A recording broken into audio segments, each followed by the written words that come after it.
Hello and welcome to the Shiny Bees podcast, a podcast for those who like their knitting, comedy and yarn in equally large measures. I'm your host, Jo Millmine, and this is episode 126, A Hat For Every Eventuality.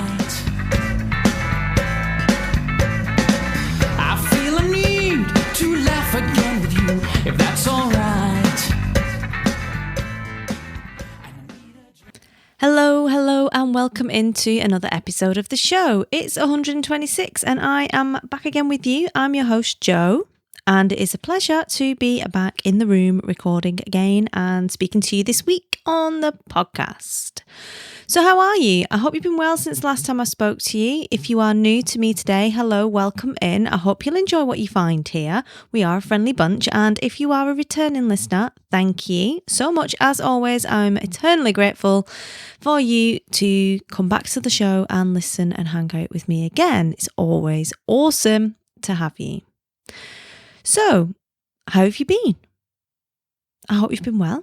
I've been very, very busy. It's that crazy time of year at the moment, isn't it? Where it definitely wasn't Christmas, OMG, everyone's lights are up. It is totally Christmas. There's only however many days it is now, that's 5 days for you can't post things to Australia anymore. And it all seems to kind of crescendo and kind of come together in one big blare in December, which can be a little bit hard work, can't it? It can, just to keep up with it all. It feels like it should be something you can kind of sit and enjoy, that festive spirit.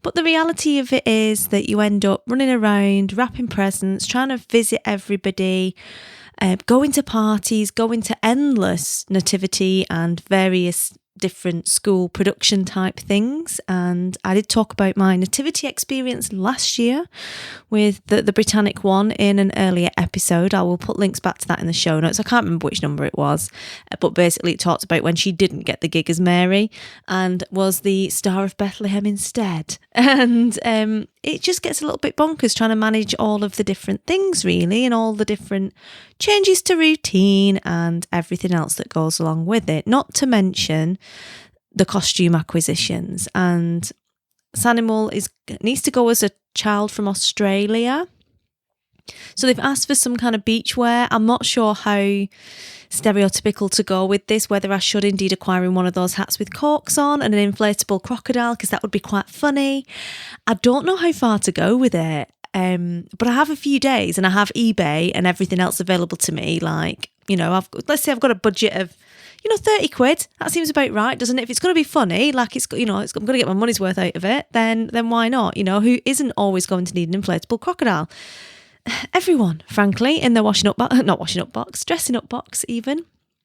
But yeah, what do you think? How far should I go with it? How far should I go with the costumes, basically, for the child from Australia? Because he gets a lot of attention anyway, because he's got very cute glasses and he's a bit of a monkey. But, if he's going to subvert the entire proceedings, which is entirely likely that he will, he has form for this sort of behaviour, then, maybe give him some props so that it's not quite as obvious that he's just a little bit of a monkey. I don't know. But yeah, let me know what you think on that. And indeed, if you know anywhere that has some good stereotypical random child from Australia nativity costumes, that would be awesome.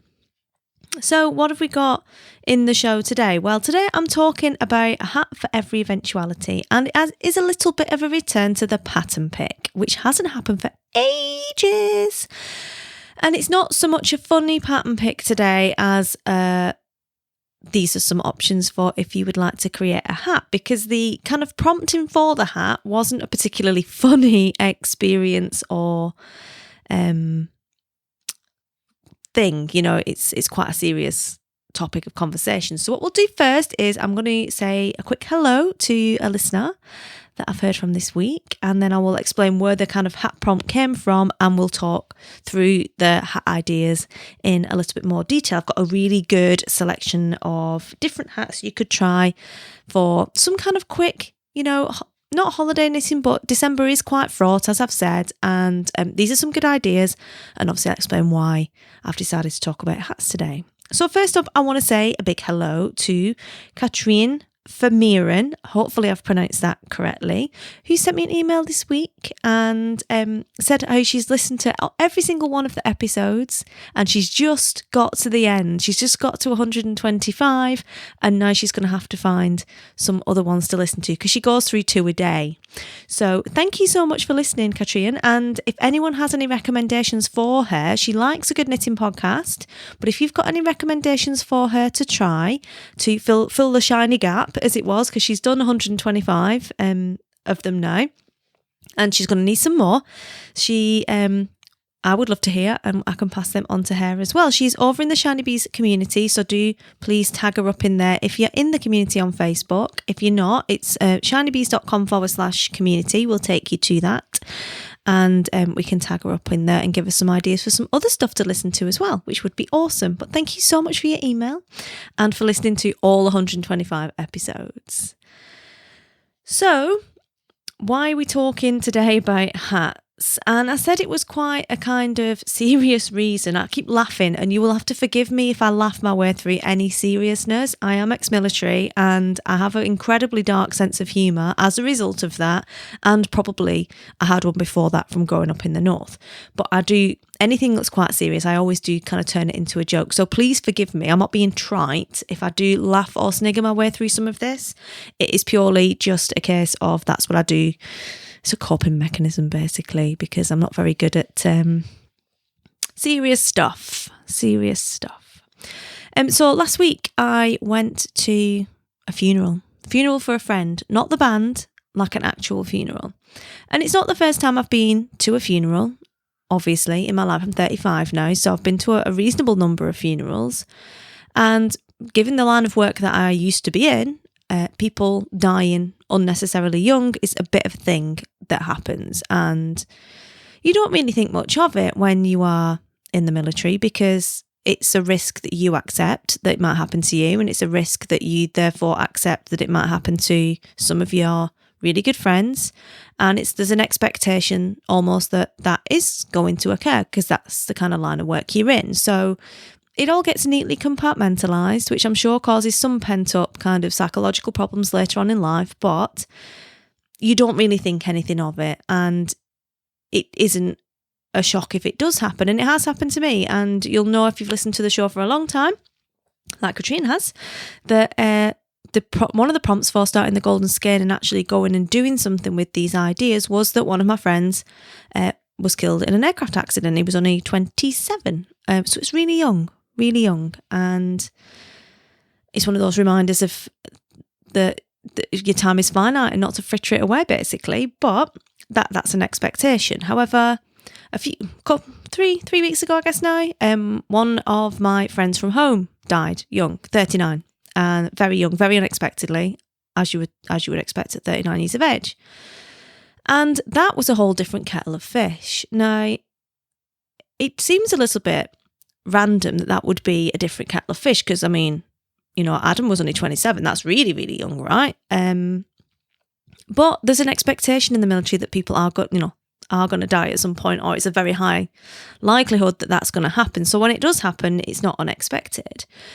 But I guess part of being and doing that life and that moving around thing that I've done is that my home and the people I know from home always kind of stay the same. And if you're a person that moves around a lot or has moved away from where you grew up, perhaps, things do change, but not massively. The people are still there when you go back, and it's almost like an anchor point. You know, if that doesn't change that much, then, you know, you're kind of secure with that, and you can go and move around and travel all over the world and live in all these places because that's always still the same. And that was kind of how it is for me. It still is for me, right? And it was one of those moments where when I found out, I was like, is this just a joke? Because I have very dark humour, and so do my friends from home even. I think it did predate the military. So at first I thought it was some kind of joke, and then I realised it really wasn't a joke at all, and that unfortunately this person had died. And it was really kind of difficult. And I don't think I really dealt with it at all, and I don't think I still have dealt with it really, but it was his funeral last week, and I saw a lot of my old friends that I haven't seen for quite a long time, because a lot of them being the awesome, clever, outgoing, witty, lovely people that they are, had kind of become scattered to the four winds. And although some still lived in the area, some had moved to London, some had moved to London and then back to Manchester, some had always stayed, and were always there. But I hadn't seen them as much because, as you will know, I do that moving around thing quite a bit. And I hadn't seen any of them for such a long time. And it was really surreal because I clearly I'd compartmentalised it as a good military person does, and had just kind of like been like, yeah, that's happened, and logically parked it. But going to the funeral and seeing all these people again and being really excited about seeing them and feeling really happy to be in their company again, because I do love them all to death. They're amazing people. Like, they are the kind of people that there was never any arguing, there was never any drama, there was never anything but hijinks, good fun, clever conversations, great bands and music, and really happy times. So to see all of them in that situation where one of our number wasn't there anymore, and we were all together again because he wasn't there anymore, and the juxtaposition between feeling very happy to be in their company and then having that kind of quiet moment where you finish laughing after a conversation and you just remember again why you're there, I found super hard. Like, I'm not afraid to admit that. I found it really hard. And yeah, it's really, really sad. But I mean, you've got to look at the fact that we all know each other and we're fortunate enough to have this person in our lives for whatever amount of time, and even if it's a really sad situation that we're all back together again, that we've had that opportunity to be back together again. And I do like to try and twist things to be a more positive approach on whatever it is that's happening, even if it's a bit of a shitty thing, and this really is, it's not cool. Like, it's really not good. And I still am processing a lot of it, definitely. And, like, why am I talking about this subject in a podcast that is always a bit of a laugh and very irreverent and everything else? Well, yeah, it is. But also in this podcast, many, many times I've admitted to my completely ineffectual parenting, and I've told you things that have gone wrong, and I've made you laugh with funny stories, because do you know what? That's what I like to do. And I don't want to be this person that's not like you, because I am just like you. And I know, because I've had messages from people and emails about things that I've said, that all of that cheers people up, and it just makes them feel like they're not abnormal, right? Because like, someone's admitting this stuff happens, as opposed to this internet idea that everyone's perfect and these things don't happen, because that's just complete bollocks. They just edit it out, right? But I also know that, like, especially this time of year when, Christmas comes up and everything, I'm dropping the C word in there again, but you guys know I love Christmas. Like, I love it. It is hard for people, and people will lose people, and people will lose friends, and people will have lost friends, and people will feel sad at this time of year, and people will struggle and have questions about how they deal with it and whether it's okay to feel the way that they feel. So I just wanted to put it out there and say, like, I'm with you. This stuff happens, and it's okay. And it's okay to talk about it, because when you're British, we don't talk about it. We have a stiff upper lip, and we're very stoic about things, which leads to a certain element of emotional constipation, I find. But you know what I'm like. I like to call it as I see it. And hopefully there's something in there that maybe triggers an idea in you, or makes you feel a little bit better about something you might be going through in this sort of area at the moment. So how does that connect to the knitting? Because it has to come back to the knitting, right?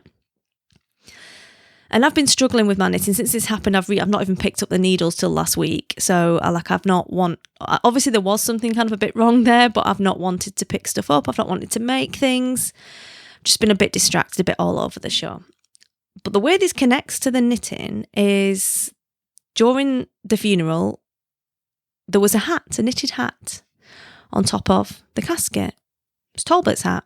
And he often would wear a hat. He had this amazing, it was enormous. He was such a big guy. He's probably like 6 foot. I don't know, I'm little. And in my head, I'm 6 foot. So everyone else is the same height as me, but he was definitely bigger than me.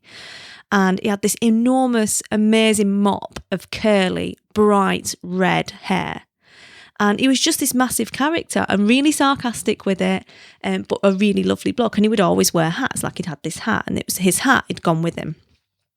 And I thought, I might not be able to get back into anything big, but I could do a hat. I could make a hat to keep me warm, and like every time I could put this hat on, I could remember, and you know, maybe that could help me process some of this on a kind of subconscious level, you know, because it's almost like a shot against your own mortality. When someone that you always expected to be there isn't, it makes you start to question things and really assess who it is you spend time with, whether they make you happy, what it is that you're doing in your life. You know, should you still be doing what you're doing, and how do you make the most of all the time you've got? Because you might not have that much. He didn't know. He only had a couple of days, and I might not know that. You might not know that. And, you know, as the Flaming Lips said, which was one of the songs at his service, was like, someday everybody you know will die, you know. Do you realise is the song? I'll put a link in the show notes if you've not heard it. It's quite a kind of sobering song, really. And I thought maybe I could knit something. I could do a hat, right? And I could just use that as a kind of process to get myself back into the knitting and to just let the thoughts order in the way that thoughts do when you knit, and you're just focusing on the making, and it's just your hands and the yarn through your fingers. It is a very yogic experience, as you know, and I find it a very yogic experience. And I find that ideas and thoughts order themselves when I knit, because I've got space for them to do that. They're not just running around having some kind of crazy house party where they're all kind of on amphetamines and they're playing rave music and they've all got kind of glow sticks like they normally are in my head, as you probably imagine. They all just kind of sit down and get a cup of tea and a biscuit and chill when I'm doing the knitting. And I know for a lot of you guys, it's the same thing, right? So, because I want it to be something positive and something cool to remember, and dedicate this episode to him, and I will put a dedication at the end, I've picked out some patterns for you. So if you need a little bit of peace, if you need a little bit of just something small and satisfying to make, or even just some ideas, even if you just chill AF and you just want a few like ideas for some cool hats you could knit this winter, I have you covered today. So if you haven't already got your brew, because I haven't invited you to get a brew, and we're 17 minutes and 13 seconds already into this, get your brew and we will crack into the pattern pick.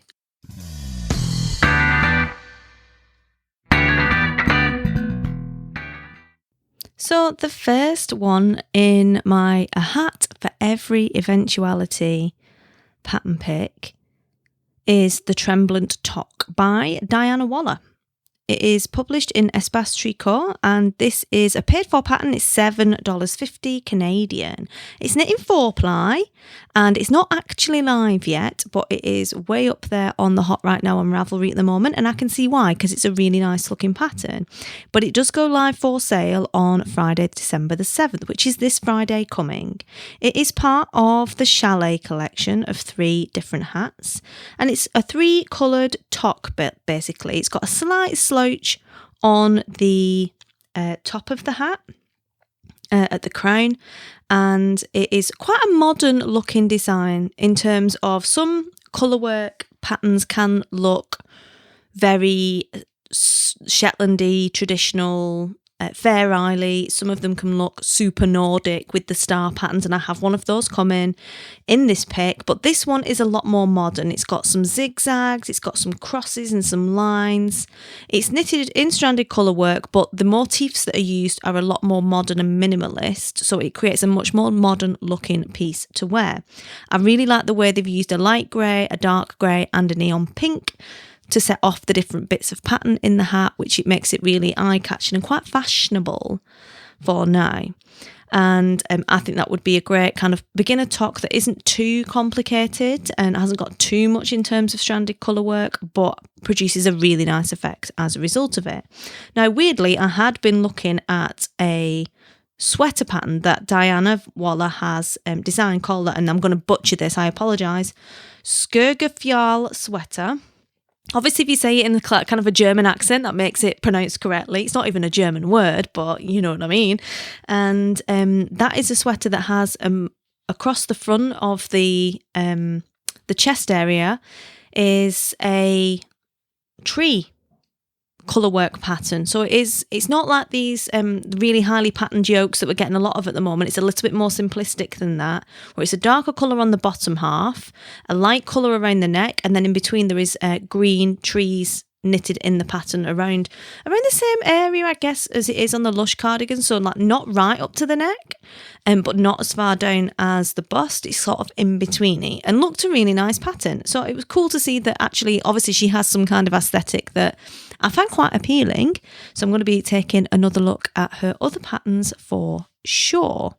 Pattern number 2 is Jason's Cashmere Hat by Melissa Thompson. This is knit in Aran weight yarn. It's a beanie and it is a free pattern. And it's published in Sweet Fibre Yarns. And you need 183 metres for this. So you're looking at 2 skeins of Aran weight. And it is a basic, simple cable and ribbed hat that's really nice, really unisex. You could definitely knit it for a bloke. Obviously, Jason's got one in cashmere. Aren't you doing well, Jason? And you could use it basically for any sort of yarn that's got a nice kind of crisp texture would look really good in this. But I think you can get away with a little bit of floof as well. Little bit of floof, little bit of halo if you wanted to. But it's got a cable and then one line of rib, cable, one line of rib all the way around with a fold up ribbed brim. The crown is really neat. I like how that's been decreased together so it maintains the pattern instead of turning into that weird flat circular decrease that some people do that makes it look a bit like a boob. Reminds me of those knitted boob patterns. This doesn't have that. The pattern follows up the crown, which I think looks really good. And it would look awesome with an oversized pom-pom on top, I think. I could definitely see me rocking that. So that is Jason's Cashmere Hat by Melissa Thompson. The next one I have for you is by the lovely Helen Stewart, Curious Handmade. I'm sure if you listen to me, you listen to her as well. And if you don't, you should. And this is the How Quiet hat, which is from Knit Vent 2018, which is a collection of patterns she puts out every year. And I always joke with her and everyone else that it isn't Christmas until the Coca-Cola advert's been on and Helen's released Knit Vent, and then it's Christmas. It is 6 patterns in that collection. It's £15.54 plus VAT for that. So you get this hat plus 5 other patterns as well. So it's quite a good value for money. And it's just really focusing around that whole gift knitting, nice quick knits that you can rustle up. Or this year she's talking a lot about theming the collection around kind of getting those moments of peace and quiet around, the crazy of the knitting and how crazy of Christmas rather, and how the knitting can help with that. This one is knitted in a DK weight yarn and it is sized from baby to large adult, so plenty of scope there for all the family. And you're looking at needing 238 metres for this pattern, which is like a one skeiner basically, which is awesome. Now Helen on the styling has put a alpaca pom-pom on hers, and I think that looks super wintry and nice. But obviously if you don't fancy an alpaca pom-pom or you want an ordinary pom-pom, you could totally do that as well. Now I just want to share with you the blurb of the inspiration for this, because it has been the theme for it was about being peaceful, and I think this is quite a nice blurb that I wanted to share with you for this pattern. So Helen says, how quiet is the spruce, the wind twills through the uppermost tier of splayed leaves, from How Quiet by Judith Harris. The poems I read as I put together this year's collection all seem to lead me to the same place, a quiet woodland blanketed with snow. Even if they begin indoors, the imagination of the poet always wanders back out into the hills and the forest. In How Quiet, Judith Harris deftly sketches a few glimpses of this place and its atmosphere of wonder, and the poem ends with a brief meditation on the secret nature of divinity. No matter what you believe, it's often true that if we want to seek out the beauty hidden in plain sight, we must first get to a quiet place. Sometimes that place might be in the middle of a snowy evergreen forest, but sometimes it is just a moment of presence and attention within ourselves. I often find that place as I sit with woolen needles in my hands, patiently following stitch with stitch. It's one of my personal definitions of peace and the feeling I wanted to share with you this knit vent. So I quite like that, and I thought you would enjoy that too, so I included it for you. And as I said, that is the How Quiet hat by Helen Stewart. Number 4, the Beeswax hat by Amy van der Laar. This was published in Baroque Pearls and the Beeswax set, and it is a DK weight hat that has a matching cowl and mitts on the brain. God, kids in school, mitts available. And basically it is a ribbed brim hat that then turns into this overlapping textured honeycomb pattern that's created with mini cables. And they're overlaying over the top of each other, so it looks quite 3D. And then the crown is almost like a flower pattern, and all of the shapes kind of swirl together into this flower. So it's really, really beautiful. And it would, I think, look amazing in a nice crunchy high twist yarn or a good bouncy yarn. Nice solid or semi-solid would really, and in a nice light shade, would show this off really, really well. And I liked how the mini cables have been really cleverly used to create this pattern and this 3D effect with the simple kind of hexagon shape. So it is $7.20 US on Ravelry. And as I say, if you like that pattern a lot, there is a matching cowl and mitts available. But totally go and have a look at the crown on that, because I think it's been really cleverly executed. So I don't know whether I would want to put a pom-pom on there, because it would obviously detract from that, but I can imagine the right size pom-pom in the middle of it could look really amazing, because then this beautiful flower turns into a massive pom-pom. Number 5 is Alaska by Camille Descoteaux, which is a toque. It's knitted in 4-ply yarn, and it is a paid for pattern at $6.60 Canadian. So it's about £4-ish UK. Now this I absolutely loved, because it's got a really clever use of dyed yarn to create a beautiful effect in the finished object. So what it is it's got a ribbed brim that's done in a dark colour, and then as you move on to the body of the hat, it turns into a scene that is the outlines or the silhouettes of trees. It's been inspired by the Aurora Borealis, and in Alaska, that's where it comes. That's why it's called Alaska. And you see the outlines of these trees, which are done in the dark yarn, but then in between that, you have a colour change in yarn. Most of the projects are done in a gradient yarn in this one. And I think she's used Knit Picks Chroma as the called for yarn, but you could use any gradient yarn. But what a lot of people have done is make it look almost like a sunset. So they've worked with the colour changes on the yarn to create almost a sunset sky effect going up to the crown of the yarn in between these trees that are made with the dark yarn. So it is a stranded knit, but instead of having to keep changing colours, it's working with the properties of the yarn itself to create this really beautiful effect. So I really enjoyed that. And the sunset effects, and some have gone from kind of like a purpley blue all the way up to pink like you get on some sunsets. Some have done it in oranges and pinks up to yellows. It's really, really beautiful, and a great way to work with some gradient yarns if you have them and you don't know what to do with them, because they can sometimes be tricky to work with. This would be an amazing pattern for that. Number 6 is the Basic Norwegian Star Hat by Cara Jo Knapp. It is a free pattern, and it's a colourwork hat featuring the really classic Norwegian star, you know, that whole IKEA Hygge Scandinavian look. You have the star that's on everything. It's quite classic. Some might say stereotypical, but it uses that pattern, but it's in a worsted weight yarn, so it's a nice quick knit, and it's a good way to get something classic and something that is really unoffensive. Like, everyone kind of likes that kind of motif on a free pattern and a quick knit as a result of it. So that is the Basic Norwegian Star Hat by Cara Jo Knapp. And finally, we've got the Yukon Campfire Hat Buffalo Plaid by Liz Sutton. This is knit in a worsted weight yarn. It's Canadian $6 to buy, and you need 183 metres, but that's split amongst 3 colours.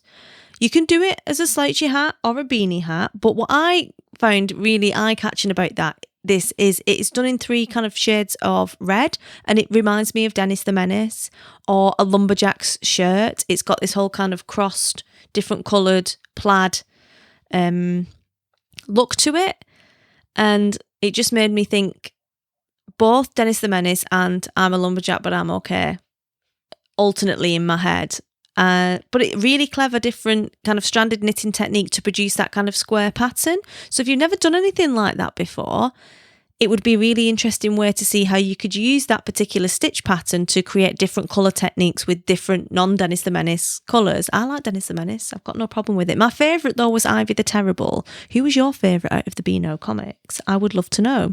Slight rabbit hole there. So then to wrap up, I decided I would go and try and look for a pattern to create a hat like Talbot's hat. But there weren't any. There was only one that remotely approached being like it, and then it had a really ugly crown, and I didn't like the crown, so I didn't want that where I got the booby head thing from. Like, there's a particular hat decrease where it goes round in a swirl, and then it kind of stops at a kind of like a nipply, sticky up pointy bit at the top, and I find it not a particularly sophisticated way to do a brim of a hat, not a brim, a crown of a hat, and I really didn't like that, because it seemed to make the hat shape a bit funny. So I didn't put that in the pattern pick because it didn't look right. So I guess, unless I'm prepared to go through the other 1,796 pages, and it was about that, of hats, to find one that is the same. Because I got to page 20 and was like, I'm going to have to record at some point. And what I might have to do is just create my own version and make that into a pattern. I mean, who knew? Maybe this is a thing that makes me into a pattern designer, having said that pattern designing I'm never going to do, because why would I, when there are so many other great ones out there? Well, it seems like this one, there isn't great ones out there, and it'd be cool to have some. Maybe make matching ones for everyone. We can all go around wearing them, just like the good old days. So yeah, so they are my 7 kind of pattern ideas for hats for this episode. What I did notice when I was going through the 20 pages of pattern ideas is that there were a load of really cool looking patterned motifed type hats. So I think in a later episode I'm going to go and take a look through that specific type in particular, because there's some really pretty effects that you can get that go beyond just the traditional colourwork yoke looking or traditional very Scandi stuff. There were some different kind of motifs and patterns and colourwork in there. They're a little bit more modern, maybe a little bit more accessible, that I think it will be really interesting to look at. So you can find all of those in my queue on Ravelry under a Hat for EE. I will put links to that in the show notes so you can see them all in one place. And I'm going to try a new thing this episode where I do a screen capture of the different ones on Ravelry so you can see the things as they go along, and try embedding that in the show notes so you can see it in a bit more of an easy way. Speaking of show notes, you will find all the show notes for this episode at shinybees.com/126. So that's all we've got time for this week. I hope you've enjoyed the show, and I'm looking forward to being back with you again next week with another episode. But until then, happy crafting, have a lovely week, and I will speak to you again soon. Cheers!